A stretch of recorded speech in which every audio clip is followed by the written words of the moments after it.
What's up everyone, Marquez here, and today we're talking about something that comes up all the time. It's the classic question.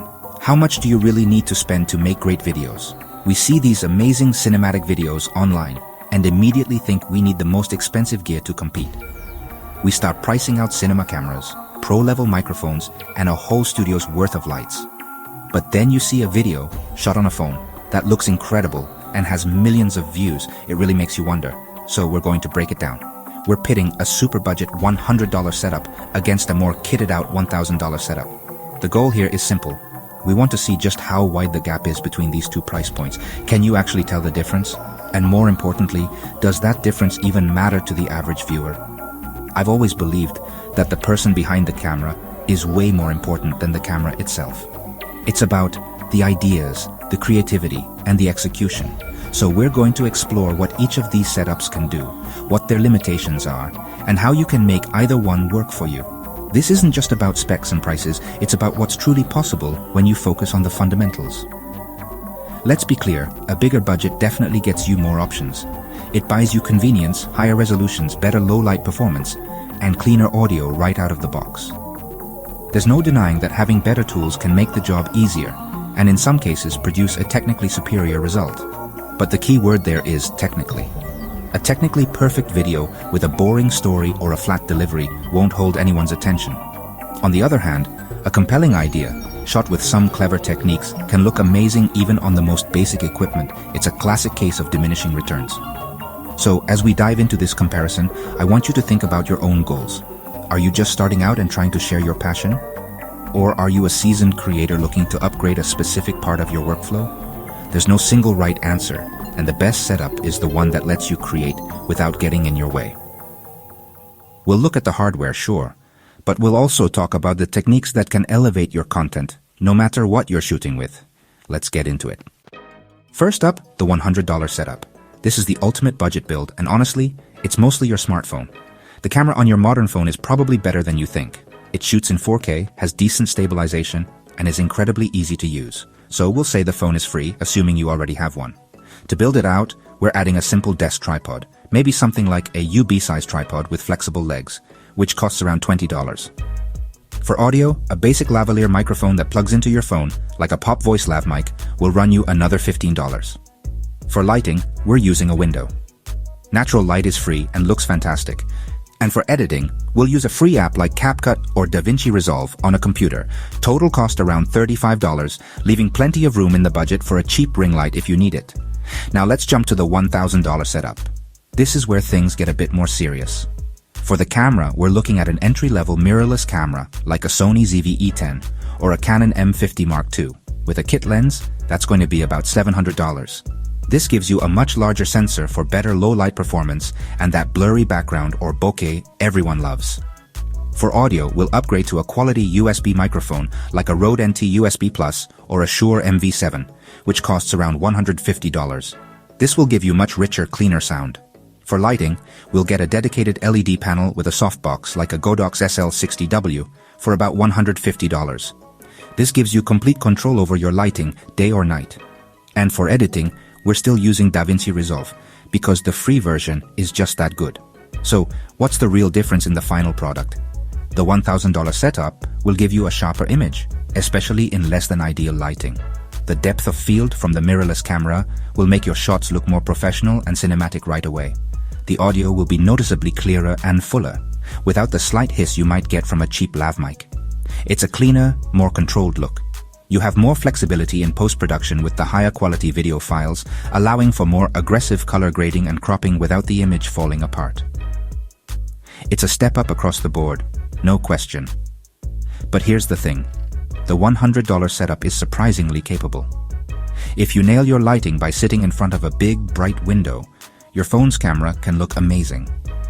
That cheap lavalier microphone, when placed correctly on your shirt, will be a massive improvement over your phone's built-in mic. It puts the microphone right next to the source of the sound, your mouth, which is the most important thing for good audio.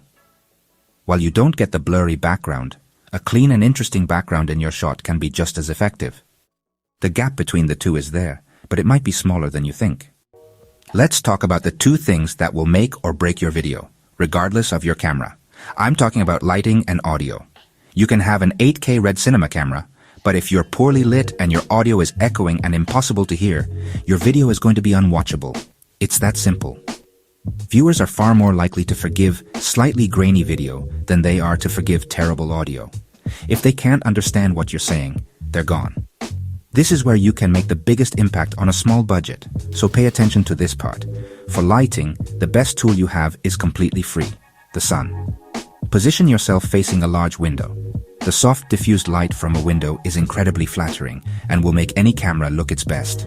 Avoid having a bright window or light source behind you, as this will throw your camera's exposure off and turn you into a silhouette. If you don't have a good window, just use the biggest lamp you have in your house and try to soften it. You can bounce it off a white wall, or even hang a white bedsheet in front of it to create a larger, softer light source. The goal is soft, even light on your face. Audio is just as critical. The number one rule of audio is to get the microphone as close to your mouth as possible. This is why that $15 lavalier mic in our budget setup is so effective. It dramatically reduces the amount of room echo and background noise the microphone picks up. If you're using your phone, don't have it sitting 5 feet away on a desk. The built-in mic will pick up everything in the room. A great free tip: use the wired headphones that came with your phone. The little microphone on the cord is a huge upgrade over the phone's internal mic and works just like a lavalier. Even with the $1,000 setup, these principles apply. That expensive USB microphone will still sound terrible if you're in a big empty room with a lot of echo. You can improve this for free by recording in a room with a lot of soft surfaces. Think carpets, curtains, a bed, or even a closet full of clothes. These surfaces absorb sound and stop it from bouncing around, giving you a cleaner, more professional recording. So before you spend a dime on acoustic foam panels, just try moving to a different room or hanging up a few blankets. It's all about controlling your environment. So, we've looked at the gear, we've talked about the techniques. And at the end of the day, the biggest takeaway should be this: creativity will always beat cost. A great idea, a unique perspective, or a compelling story shot on a phone will always be better than a boring, uninspired video shot on a $10,000 camera. The gear is just a tool to help you tell that story. Don't ever let a lack of expensive equipment be the reason you don't start creating. The best camera is the one you have with you right now. Think about what makes your favorite creators great. Is it because their videos are in 8K? Or is it their personality, their editing style, their humor, or the incredible value and information they provide? The gear helps, but it's the person and the ideas that build a community. So, focus on your craft. Learn the fundamentals of lighting and sound. Practice your editing. Work on your on-camera presence. These skills are transferable. Once you master them on a $100 setup, you'll be unstoppable when you eventually upgrade to a $1,000 setup. This is where you come in. I want to see what you're working with. In the comments below, tell me about your setup. Are you on the $100 hustle team, or are you rocking a more advanced rig? What's the one piece of gear that made the biggest difference for you? What's your best budget tip for getting better quality? There's a whole community of creators out there learning and growing together, and sharing our experiences is one of the best ways to get better. Your clever hack could be a game changer for someone else just starting out.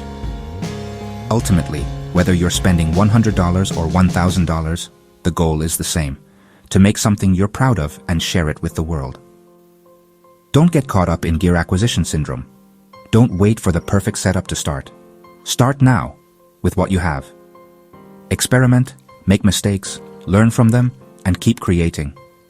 Because amazing videos are possible at any budget, and the only thing holding you back is not hitting that record button. Thanks for watching, and I'll see you in the next one.